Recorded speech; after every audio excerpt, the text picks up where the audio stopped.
নমস্কার, আমি তরুণ ঘোষ। গাজার পরিস্থিতি কিন্তু দিন দিন ক্রমশ খারাপ হচ্ছে। গাজা এখন নরকে পরিণত হচ্ছে। গাজা অর্ধেক ধ্বংস হয়ে গিয়েছে। অর্ধেক কেন, বলা যায় 80% গাজা মাটিতে মিশে গিয়েছে। গতকাল যে প্রচন্ড আক্রমণ হয়েছে ইসরায়েল থেকে, তাতে অন্তত কয়েক হাজার বাড়ি ধ্বংসস্তূপে পরিণত হয়েছে শুধু মিসাইল অ্যাটাকে। এরপর চলেছে সেনাবাহিনীর অবিশ্রাম গুলি বৃষ্টি।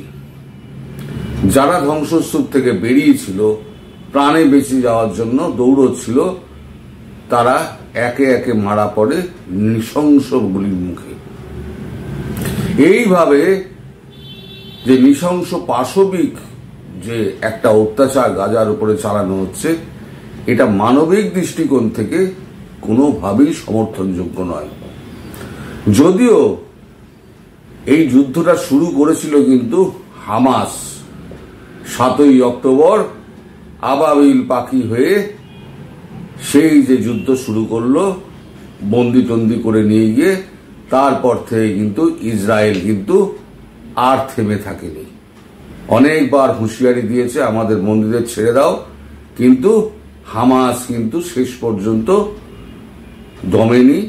এবং বেশ কিছু ওই মাঝখানে কিছু সমঝোতা হওয়ার পর কিছু বন্দি বিনিময় হয়, মানে 1:100, তাতেও প্যালেস্টাইন ইসরায়েল রাজি হয়েছে।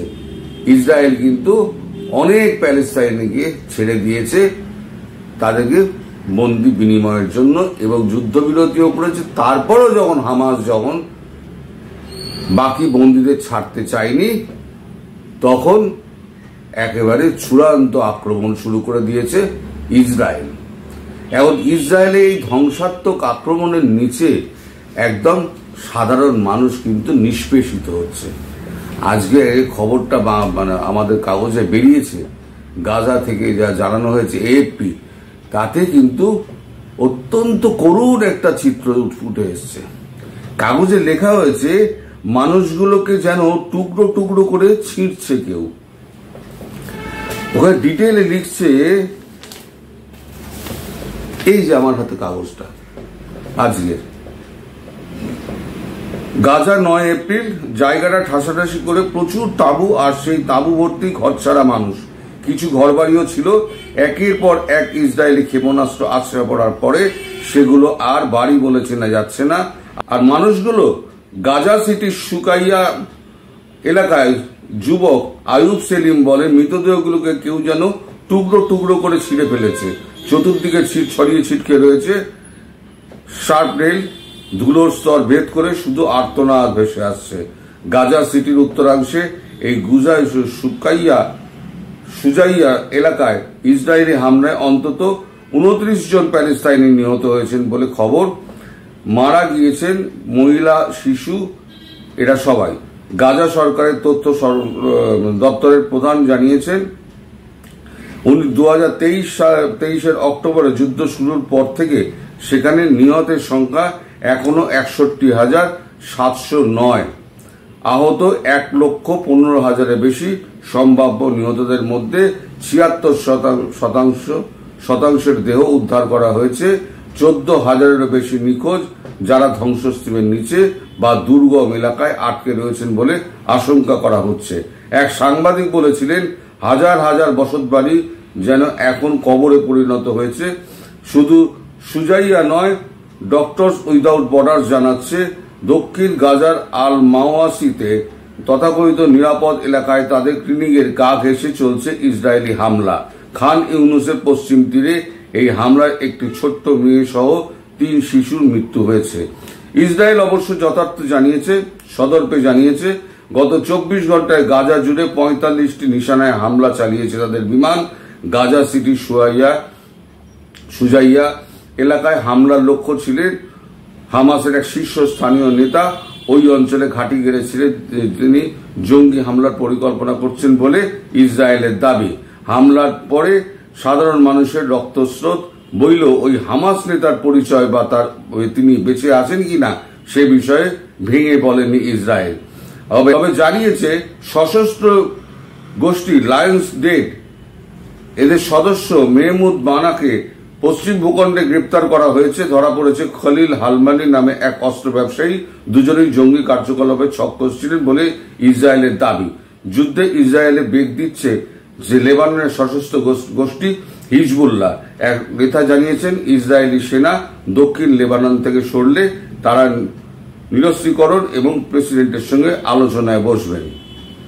এই আলোচনা যখন হবে তখন তো সমস্ত গাজাটাই তো নিশ্চিহ্ন হয়ে যাবে।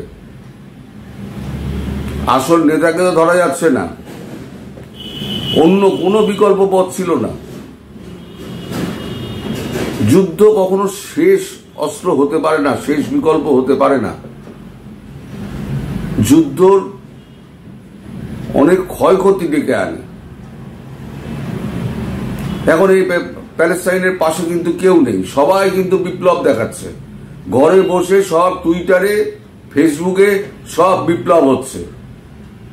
এই 57টা মুসলিম দেশের যে উম্মা আছে সেই উম্মারা কিন্তু একেবারে চুম্মা মেরে চুপ করে রয়েছে, তাদের কোনো কথাবার্তা নেই। তাহলে পরে কি এইভাবে নিরীহ প্যালেস্টাইনিগুলো মরবে? যে শিশুর দেহটা ছিন্ন ভিন্ন হয়ে আকাশে উড়ে গেছে সে কি মিসাইল মেরেছিল? যে সন্তান সম্ভব মহিলা তো পেটে গুলি খেয়ে সন্তান সহ মরল, সে কি কোনো মিসাইল মেরেছিল? সে কি কোনো পরিকল্পনার মধ্যে ছিল? যারা হাসপাতালে চিকিৎসারত ছিল হাসপাতালগুলো বোমা মেরে উড়িয়ে দিয়েছে ইসরায়েল। নেতানিয়াহু, আমি জানি নেতানিয়াহুর রাগ আছে, কিন্তু আপনি হাসপাতালের ওপরে আপনি আক্রমণ করছেন, যেখানে অসুস্থ মানুষ রয়েছে, যাদের চিকিৎসা চলছে, সেখানে সৈন্য অভিযান করুন। আপনি দখলই করে ফেলেছেন চারপাশ, সৈন্য অভিযান করে ওখানে দেখুন অসুস্থ কারা আছে আর কারা হামাস নেতা আছে, তাদেরকে আপনি খুঁজে বার করে দিন। তারা আপনি হসপিটালটাই উড়িয়ে দিলেন। সারা বিশ্ব চুপ, আমেরিকা পেছন দিক দিয়ে মদত দিচ্ছে, সুতরাং কেউ কিছু বলছে না। কোথায় ইউরোপ, কোথায় বাকি দেশগুলো, আফ্রিকান কান্ট্রি, আরব কান্ট্রিগুলো, সারা আরব কান্ট্রিগুলো একেবারে চুপ করে মুখে আঙুল দিয়ে বসে রয়েছে। এইভাবে চললে তো পৃথিবীর শক্তিশালী যদি কোনো দেশ হয় তাহলে তো ছোট দেশকে শেষ করে দেবে। 7ই অক্টোবর ওরা নিশ্চয়ই অপরাধ করেছিল, যেটা এখন বাংলাদেশ করছে, খোঁচাচ্ছে, খুঁচিয়ে যাচ্ছে। একসময় ধৈর্যচ্যুতি ঘটবে। এইভাবেই তো যুদ্ধ শুরু হয়। নিজেদের দুর্ভাগ্য নিজেরা ডেকে আনে। 7ই অক্টোবর যদি হামাস ওই আবাবিল পাখি হয়ে না নেমে যদি 1400 নিরাপরাধ ইসরায়েলিকে যদি ধরে না নিয়ে যেত, এবং সেখানে কিছু আমেরিকান ছিল যার জন্য আমেরিকা ঢুকে পড়েছে, তাহলে পরে তো এই জিনিসটা হতো না যদি না করতো। ইসরায়েল কি দেয়নি? ইসরায়েল বিদ্যুৎ দিয়েছে, খাদ্য দিয়েছে, বাসস্থান দিয়েছে, টাকা দিয়েছে, একদম একটা শহর নির্দিষ্ট করে দিয়ে দিয়েছে। তাদের ওখান থেকে যে প্যালেস্টাইনে যে গাজায় যে সমস্ত ইসরায়েলি ছিল তাদেরকে তুলে এনে ইসরায়েলের মধ্যে বসিয়ে দিয়েছে। গাজার থেকে লোক, যারা শিক্ষিত লোক আছে তাদেরকে এনে চাকরি বাকরি দিয়েছে। তারপরেও ভাই এই শত্রুতা কেন? ঠিক এই বাংলাদেশ যা করছে ওই হামাস তাই করেছিল। আমি বলি না, যুদ্ধ শুরু করা সোজা, শেষ করা কিন্তু খুব কঠিন। রাশিয়া বলেছিল আমি 3 দিনে ইউক্রেন আমি দখল করে নেব, আজ পর্যন্ত যুদ্ধ শেষ হয়নি। যুদ্ধের পরিণতি অত্যন্ত ভয়ানক এবং অত্যন্ত ক্ষয়ক্ষতি, প্রাণহানির মধ্যে দিয়ে শেষ হয়। শেষ একদিন হবে, তখন কিন্তু এই জীবনগুলো আর ফিরে আসবে না। আমার রাগ হচ্ছে এই 57টা মুসলিম উম্মা আছে, এই 57টা মুসলিম উম্মা চুম্মা দিয়ে মুখে একেবারে সেলোটেপ মেরে চুপ করে বসে আছে। আমেরিকা ইউরোপের কি যায় আসে, তারা তো এর মধ্যে ঢুকছে না। এই যে ইরান, যত কিছু মাস্টার মাইন্ড হচ্ছে কি ইরান, সাপের মাথা কিন্তু ইরান। এবার খুব শিগগিরই ইরানের ওপরে কোপটা পড়বে। ইরানের এই যে ধর্মগুরু, সেই কিন্তু আসল ফান্ডিংটা করে। আগে যখন ডোনাল্ড ট্রাম্প যখন 2016 যখন জিতে ইরানের ওপরে যখন তাগড়া স্যাংশন বসিয়ে দিল, ইরানের একেবারে $4 বিলিয়ন কিন্তু ইরানের হাতে ছিল, মাত্র $4 বিলিয়ন বৈদেশিক মুদ্রা। বাইডেন এসে করলো কি সমস্ত উইথড্র করে দিল। ইরান আবার তেল বেচতে শুরু করে দিল, তার অর্থনৈতিক শক্তি বাড়লো, সে ফান্ডিং করতে শুরু করলো পুরো হামাসকে, হিজবুল্লাহ, হুতি, যেখানে যত আপনার রয়েছে সন্ত্রাসবাদী সংগঠন আছে সবাইকে টাকা দিতে শুরু করলো। ওর কাজই হচ্ছে সমস্ত সন্ত্রাসবাদী সংগঠনদের টাকা দিয়ে যাও, তোমরা পৃথিবীকে অশান্ত করো, আমি ব্যবসা করে যাব। আর এই ছাগলগুলো বোঝে না যে একটা মানুষ ব্যবসা করার জন্য আমাদেরকে কাজে লাগাচ্ছে। আজকে নিজের পরিবার সহ সমস্ত কবরের নিচে ঢুকে গেল, নিজে একটা শিশুও বেঁচে থাকলো না। তাহলে পরে এদেরকে দিয়ে আপনি কি বলবেন এরা কোন স্কুলে পড়াশোনা করেছে?